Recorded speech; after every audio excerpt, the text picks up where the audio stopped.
Escape into a world where streaming feeds your curiosity. With Curiosity Stream, you get documentaries that spark wonder, ignite discovery, and make learning addictive. Face it, you're curious. That's why you tune into the show. From ancient secrets to futuristic tech, from deep space journeys to microbial mysteries, you'll find Whether you're uncovering cursed artifacts, decoding the cosmos, or exploring the science of memory, Curiosity Stream transforms your screen into the ultimate classroom, minus the pop quizzes. Stream smarter, think deeper, be curious. Dive in at curiositystream.com infogo or click the link in the show notes for exclusive offers. Discover the bold, handcrafted flavor of Pete's signature coffee blends, reserved selections, and limited edition roast. Only available at pete's.com. Their decades of commitment to excellence, sustainability, and farmer first practices ensure every bag is roasted to order, so you're getting the freshest beans possible delivered straight to your door. Whether you enjoy drip, pour over, French press, espresso, cold brew, K-cup pods, or espresso capsules, Pete's has the perfect roast for your brew method. On the go, grab a bottle of cold brew or espresso and fuel your day with uncompromising quality. And now the official home of Mighty Leaf Tea, bringing you exclusive blends, whole leaf tea pouches, loose leaf teas, iced teas, and teaware, all in one place. Pete's Coffee, where passion meets your pour. Click the link in the show notes for exclusive offers.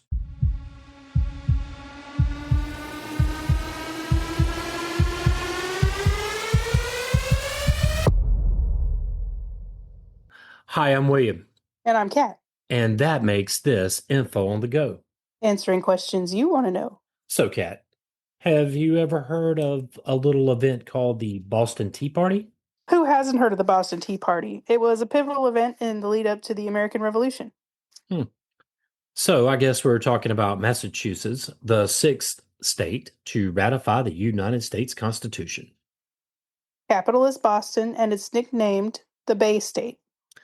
Long before European settlers arrived, the region, now known as Massachusetts, was home to several indigenous peoples. These groups had established complex societies with their own languages, agricultural practices, and trading networks. Here, we will give a brief description of the Massachusett, the Winnipeg, the Nipmuc, and the Pocumtuc tribes. Because each played a significant role in the history and culture of what is now Massachusetts. The Massachusett tribe lived in the eastern part of present-day Massachusetts, primarily around Massachusetts Bay, including areas like Boston, Quincy, and Plymouth. Their name means people of the Great Hills, referring to the Blue Hills near Boston.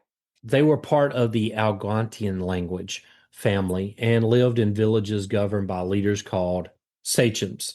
The Massachusetts practiced agricultural, fishing, and hunting. They were among the first indigenous people to encounter English settlers, and their population was drastically reduced by European diseases. Remember our smallpox episode? Right. And not only just smallpox, but a whole host of diseases. The name of the state, Massachusetts, comes from this tribe. The Wampanoag inhabited southeastern Massachusetts, including Cape Cod, Martha's Vineyard, and Nantucket, as well as parts of Rhode Island.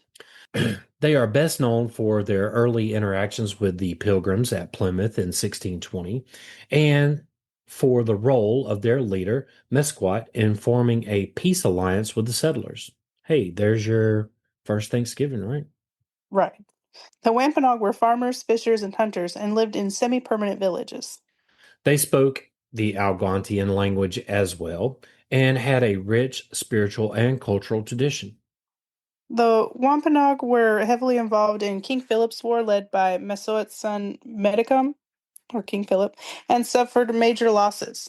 Despite this, the Wampanoag people still exist today and continue to preserve their cultural heritage. The Nipmuc lived in central Massachusetts and parts of northern Connecticut and Rhode Island. Their name means freshwater people, reflecting their proximity to lakes and rivers. They lived in small villages and moved seasonally to follow food sources, practicing agriculture along with fishing and hunting. The Nipmuc also spoke Algonquian language and were known for their extensive trade networks and other tribes. Like other indigenous peoples in the region, the Nipmuc were deeply affected by colonization, disease, and war. Many were displaced or assimilated, but Nipmuc descendants remain active today, and efforts to revitalize their language and traditions are still ongoing. The Pocumtuc lived in the fertile Connecticut River Valley of western Massachusetts, especially around present-day Deerfield and Greenfield. There were also Algonquin-speaking people who farmed corn, beans, and squash and supplemented their diet with hunting and fishing. Pocumtuc maintained relationships with the neighboring tribes, but were eventually drawn into conflicts with the English settlers, particularly during King Philip's War. After suffering heavy losses, many Pocumtuc fled north or west and merged with other tribes, such as the Abenaki. Today, they are considered an extinct tribe in terms of political recognition, though their descendants live on. The colonial history of Massachusetts began in 1620 when a group of English religious separatists, later known as the Pilgrims, undertook a transatlantic voyage aboard the Mayflower in search of religious freedom. These pilgrims were part of a dissenting movement that had broken away from the Church of England, facing persecution in their homeland for their radical beliefs. Originally planning to settle near the Hudson River within the territory of the Virginia Company, their journey was diverted due to storms and navigational errors, leading them to land at Cape Cod, far north of their intended destination.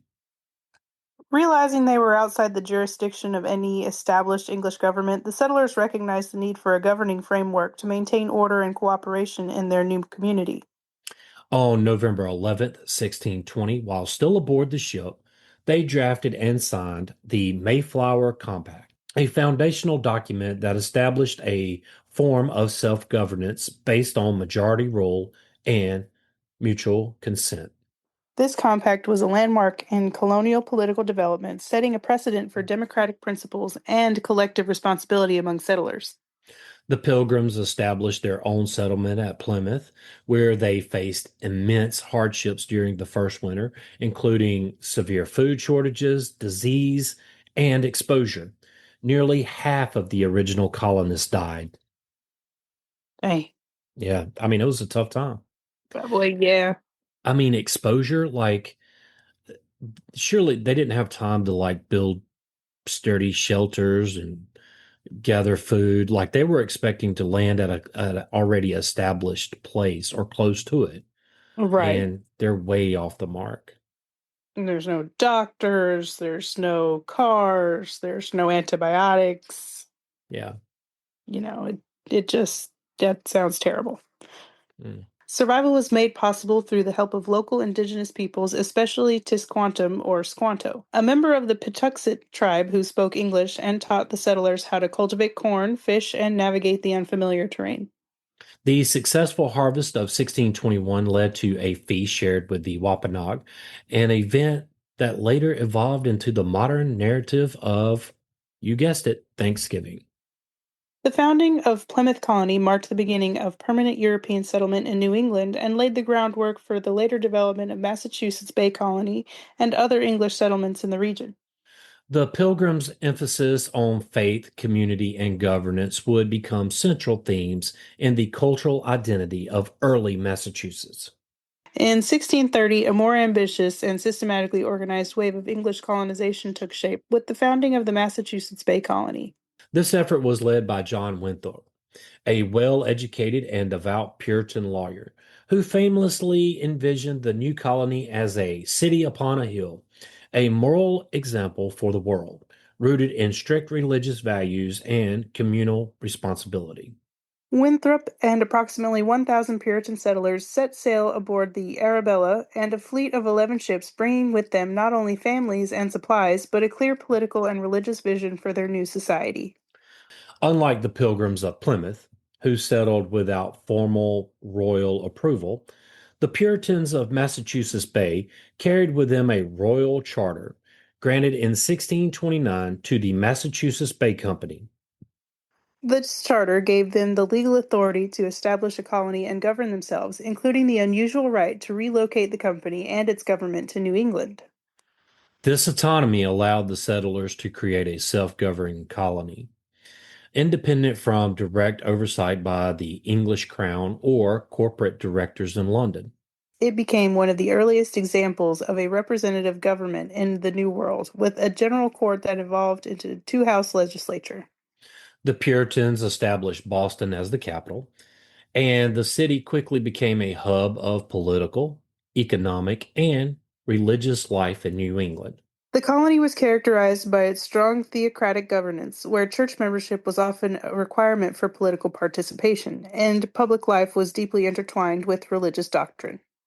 Education was highly valued, and in 1636, the colony established Harvard College to train ministers, reflecting its emphasis on literacy and religious learning. That's why Harvard is such a big name. Yeah, and it's 1636. Yeah, I didn't know it had been around that long. Yeah, Uh, that's pretty cool. That's Factoid. yeah, there you go. Massachusetts Bay Colony expanded rapidly, absorbing nearby settlements and serving as a launching point for the creation of new communities throughout New England. However, its strict religious conformity also led to internal conflicts and the expulsion of dissenters, such as Roger Williams and Anne Hutchinson, who would go on to found other colonies like Rhode Island. By the mid 17th century, Massachusetts Bay had grown into one of the most influential and populous English colonies in North America, setting enduring patterns of governance, education, and religious practice in the region. In 1691, a major transformation in New England's colony structure occurred, with the unification of the Massachusetts Bay Colony and Plymouth Colony under a new royal charter issued by King William III and Queen Mary II. This charter officially created the province of Massachusetts Bay, marking the end of separate colonial governments and the beginning of a more centralized administration under direct British oversight. The merger was partly a response to political turmoil in England and the colonies, particularly following the revocation of the original Massachusetts Bay Charter in 1684 and the unpopular establishment of the Dominion of New England, which had attempted to consolidate several New England colonies under a single royal governor. After the Glorious Revolution in England and the subsequent fall of the Dominion, the Crown sought to reestablish order while maintaining tighter control over colonial affairs. The 1691 charter combined Massachusetts Bay, Plymouth Colony, Maine, then it was part of Massachusetts, Nantucket, Martha's Vineyard, and parts of what now Nova Scotia into one large province. Dang, For they were trying to like just put it all together and be done with it, right? right, and now it's got little bitty states everywhere. Yeah. For Plymouth Colony, which had operated without an official royal charter since founding in 1620, this was the first time it was brought under formal royal governance. Although the two colonies shared similar Puritan roots, they had developed different political traditions. Massachusetts Bay had been a theocratic charter colony, while Plymouth had functioned more as a separate settlement governed by compact. Yeah, I can see how this is going to go. Right. The newly unified province of Massachusetts Bay was granted a royal governor appointed by the Crown, replacing the Puritan controlled system of self governance that Massachusetts Bay had previously enjoyed. While the colony retained a legislative assembly, general court, really, with elected representatives, the crown now had more influence over laws, trade, and appointments, signifying a shift toward imperial integration. In 1692, the Salem Witch Trials erupted in colonial Massachusetts, fueled by fear, superstition, and religious fervor. Over the course of a few chaotic months, more than 200 people were accused of practicing witchcraft. The Dang, his- 200 people? that's wild. Yeah, Hmm. Didn't even have indoor plumbing, and you're accusing folks of being a witch. Love that. The hysteria led to 20 executions, 14 women and 6 men by hanging, and one man was pressed to death under heavy stones. And pressed to death. yeah, he kept saying more weight as they kept laying stones on him. Yeah, I think when we've already kind of wrote the Salem Witch Trials for our October stuff, but yeah, I mean, I just pressed to death. Like, I don't know, man. Mm, Yep. They just kept slowly adding rocks on top of him. yeah. All right. The trials expose deep social tensions and remain a stark reminder of the dangers of mass paranoia and scapegoating in times of crisis. Right. And we'll be doing more on this in our October episodes. Week 1 is going to be Creeping It Real. Week 2 is going to be Echoes from the Crypt. Week 3 is going to be Nights of Shadows. Week 4 is going to be Whispers from the Fog. And week 5, to round it out, Lantern Light Lore. Hope you'll join us in October. This unification also extended the colony's territorial reach, encompassing what is now the state of Maine, which remained part of Massachusetts until it became a separate state in 1820. The political consolidation helped streamline defense, administration, and economic coordination across a broader region. But it also set the stage for future tensions between the colony's traditions of self rule and growing British imperial control. A dynamic that would intensify in the 18th century and contribute to the rise of revolutionary sentiment. Massachusetts was a key center for resistance during the American Revolutionary War. Tensions with Britain grew after the French and Indian War, fueled by new taxes and restrictive laws. Events like the Boston Massacre of 1770, followed by the Boston Tea Party in 1773, escalated hostilities, leading to the Intolerable Acts of 1774, which targeted Massachusetts. We're going to do a little bit more on all three of those in different episodes because it would be just too much to get into here. Right. Sorry, Kat. You're good. The first battles of the war occurred at Lexington and Concord in 1775, marking the start of armed conflict. George Washington led the successful siege of Boston, forcing the British to evacuate in 1776.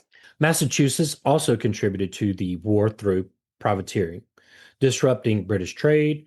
Revolutionary leaders like John Adams played major roles in the fight for independence and the formation of the new nation. John Adams, known as the Atlas of Independence, played a crucial role in both separation from Britain and in drafting the Massachusetts Constitution, which made the state the first to abolish slavery. Did you know that John Adams was known as the Atlas of Independence? I sure didn't. Yeah, that's a little factoid. Factoid. This Constitution also established the judiciary as a separate, co-equal branch of government. Adams later became the second president of the United States, succeeding George Washington, and was influential in early American foreign affairs. His son, John Quincy Adams, also from Massachusetts, would become the sixth U.S. president. Salem, a major port city, prospered through the lucrative spice trade, becoming the wealthiest U.S. city per capita in the early 1800s. Yes, that's Salem, which we'll be doing more in our October episodes there. The replica of the first Indiaman, the Friendship of Salem, symbolizes the city's maritime significance. Massachusetts also faced challenges like Shays Rebellion in 1786, an armed uprising led by Revolutionary War veteran Daniel Shays, which sought to seize the Springfield Armory. The rebellion highlighted weaknesses in the Articles of Confederation and spurred efforts to create a stronger national constitution. On February 6, 1788, Massachusetts became the sixth state to ratify the U.S. Constitution. In 1820, Maine separated from Massachusetts and became the 23rd state. This was due to the Missouri Compromise. During the 19th century, Massachusetts played a key role in the Industrial Revolution, particularly in cities like Lowell, Boston, and Springfield, which became centers of textiles, shoes, tools, and paper production. The state transitioned from an agricultural economy to an industrial one with water power and steam engines driving factories. Hey, look, steam engines show up in this episode, huh? Mm-hmm. The expansion of canals and railroads facilitated the transportation of goods. Initially, labor came from local substances farms, but over time, European and Canadian immigrants filled factory jobs. Although Massachusetts had been a slaveholding colony, by the time of the American Civil War, it became a hub for progressivism and abolitionism. The state produced influential figures like Horace Mann, who created a model education system, and writers like Henry David Thoreau and Ralph Waldo Emerson, who shaped American philosophy. Between the 1830s and 1850s, the abolitionist movement surged in Massachusetts, led by powerful voices like Frederick Douglass, Sojourner Truth, and William Lloyd Garrison. Garrison launched the Liberator in 1831, a fiery anti slavery newspaper that became a cornerstone of the movement. He also co founded the American Anti Slavery Society, advocating for immediate emancipation. Frederick Douglass, a formerly enslaved man, rose to prominence through his eloquent speeches and writings. After joining the movement in 1841, he became a key figure, publishing the North Star and pushing for both abolition and equal rights. Sojourner Truth, also formerly enslaved, became a traveling operator known for her stirring speeches that blended abolitionism with women's rights. Her presence brought a deeply personal and spiritual force to the cause. Together, these figures helped make Massachusetts a hub of abolitionist activism, shaping national discourse and laying the groundwork for future civil rights movements. In 1852, Massachusetts passed the first statewide compulsory education law in the United States, marking a pivotal movement in American public education. Stay with us. We'll be right back. Travel is about connection, discovering new cultures, building unforgettable memories, and embracing the global community. But let's be honest, it can get chaotic. That's where Level 8 steps in, designed for real travelers. Level 8 luggage blends sleek style with practical function. Its intelligent compartmentalization keeps your essentials perfectly organized. Ultra durable materials withstand the inevitable, and a lifetime warranty ensures you're covered for every adventure ahead. In celebration of Level 8's anniversary, take 20% off with code PREAS20 now through July 23rd. Just browsing? Use Level 8 Info 10 anytime for 10% off. No expiration, no limits. Level 8 isn't just luggage, it's travel reimagined. Full details and discount codes are waiting for you in the show notes. Step into quality with Georgia Boots' full line of work and casual boots for men, women, and kids. Trusted by farmers, ranchers, loggers, and everyday heroes who need dependable footwear that works as hard as they do.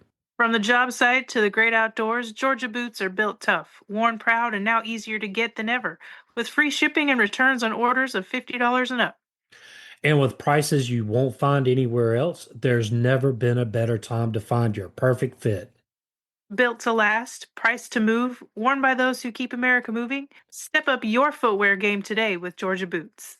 Click the link in the show notes for exclusive offers for our Info on the Go fans. Hey, your dream getaway starts with Apple Vacations. Planning that perfect escape has never been easier. Whether you're craving sun-soaked beaches, all-exclusive luxury, or family-friendly fun, we've got it covered with unbeatable vacation packages to the Caribbean, Mexico, Hawaii, Central America, and beyond. Enjoy exclusive deals, nonstop flights from major cities, and hand-picked resorts that take the guesswork out of travel. From romantic retreats to group getaways, Apple Vacations makes it simple to relax, recharge, and make unforgettable memories. Book with confidence, travel with ease, vacation like never before. Apple Vacations, your getaway, your way. Click the link in the show notes for exclusive offers. Known as an act concerning the attendance of children at school, the law required children between the ages of 8 and 14 to attend public school for at least 12 weeks each year, with consecutive weeks of attendance mandated. Wow, could you imagine going to school for only 12 weeks a year? I think It's that'd be only nice. that's only 3 months. I know your daughter would like it. Yeah, yeah, that's just about how long summer lasts. Yeah. This legislation aimed to standardize education and reduce child labor by ensuring that all children, regardless of background, received basic instruction in reading, writing, and arithmetic. Parents who failed to comply could be fined up to $20. That's roughly about $835 today. And local school committees were tasked with monitoring attendance and reporting violations. Could you imagine being fined about $800 for not letting your child go to school? That would be crazy. I That would, mean, yeah, but now if your child isn't in school, usually they get taken by the y- state. yeah, pretty much, yeah. But I mean, this is revolutionary at the time. Like, think about this. This is leading innovation in education. Right. Um, I know we're going to do something about schools later on, but I just find that intriguing. Agreed. The law also allowed for exceptions, such as if a child was already educated, physically unable to attend, or enrolled in another school, but it laid the groundwork for a national movement. By And 1918, every U.S. state had adopted similar laws, transforming education from a privilege into a legal requirement. Massachusetts didn't just lead the way. It redefined the role of education in democratic society. Also in 1852, raised the first black regiment in the Civil War, the 54th Massachusetts Infantry. In 1929, Massachusetts, like the rest of the U.S., was hit hard by the Great Depression, with the Boston Stock Exchange losing significant value. The state's industrial economy began to decline as competition grew from other regions. By the 1920s, into the Great Depression, industries like textiles, shoemaking, and precision mechanics collapsed. The decline continued into the mid 20th century, especially after the closure of the Springfield Armory in 1969, which led to job losses in Western Massachusetts. During World War II, Massachusetts contributed significantly to military armaments production. Post war, the state's economy shifted to a service based model, focusing on government contracts, private investments, and research facilities. By the 1970s, Massachusetts, especially in the Route 128 Interstate 95 corridor, became a hub for high tech companies and elite educational institutions. In 1987, Massachusetts undertook the ambitious Central Artery Tunnel project, known as the Big Dig. The project aimed to move a section of Interstate 93 underground, changing the landscape of downtown Boston and connecting previously divided areas. Though the project faced controversy due to cost overruns and mismanagement, it ultimately reshaped the city, replacing elevated highways with green spaces and improving traffic flow. Now let's hunt down some facts about Massachusetts. All right, let's do it. Is that a pun on the Salem witch thing there? Anyway, Yes. Massachusetts is known for its rich history, world-class education, innovation, and cultural heritage. Key highlights. It's a cradle of American history, home to the Pilgrims, Plymouth Colony, the Boston Tea Party, and the opening battles of the American Revolution in Lexington and Concord. Massachusetts holds top institutions like Harvard and MIT, making it a global leader in higher education and research. It's a hub for biotechnology, medical research, and advanced healthcare facilities. Massachusetts has a vibrant art scene, literary history, home to authors like Emerson, Thoreau, and Hawthorne, and historic architecture. From Cape Cod beaches to the Berkshires, it offers diverse landscapes and popular destinations for tourism. The state has often led the nation in education reform, abolitionism, LGBTQ rights, and healthcare initiatives. On May 17th, 2004, Massachusetts made history by becoming the first U.S. state to legalize same sex marriage, following a landmark decision by the Massachusetts Supreme Judicial Court in Goodrich versus Department of Public Health. The court ruled that denying marriage rights to same sex couples violated the state's constitution's guarantees of equality and liberty. That morning, couples lined up at the city halls across the state, some waiting overnight, to apply for marriage licenses. In Cambridge, the doors opened just after midnight, and cheers erupted as the first licenses were issued. The movement was more than ceremonial. It was a seismic shift in civil rights. signaling that love and legal recognition were no longer mutually exclusive for LGBTQ couples. The ruling not only paved the way for thousands of marriages in Massachusetts, but it also ignited a national conversation. Over the next decade, it helped fuel a wave of legal challenges and legislative changes across the country. Culminating in the U.S. Supreme Court 2015 decision to legalize same sex marriage nationwide. Massachusetts didn't just open the door, it held it wide for the rest of the country to follow. As of 2024, Massachusetts' leading export is chemicals, accounting for 7 billion of the state's total goods exports. Wow, chemicals? Right. Hmm. This category encompasses a range of products, including pharmaceuticals and other chemical goods. Other significant exports from Massachusetts include industrial machinery valued at approximately 6.6 billion. This category includes equipment used in various manufacturing processes. Precision instruments totaling around 6.5 billion. These are essential for sectors like healthcare and engineering, world's top exports. Electrical machinery, with exports worth about 5.3 billion. This includes components vital for electronics and power systems. Pharmaceuticals contributing 5.2 billion. This sector reflects Massachusetts' strong biotech and medical research industries. These exports highlight Massachusetts' emphasis on high-tech and specialized manufacturing sectors. Here's a ranked summary of Massachusetts agricultural products by significance and market value because I like to include stuff about farming.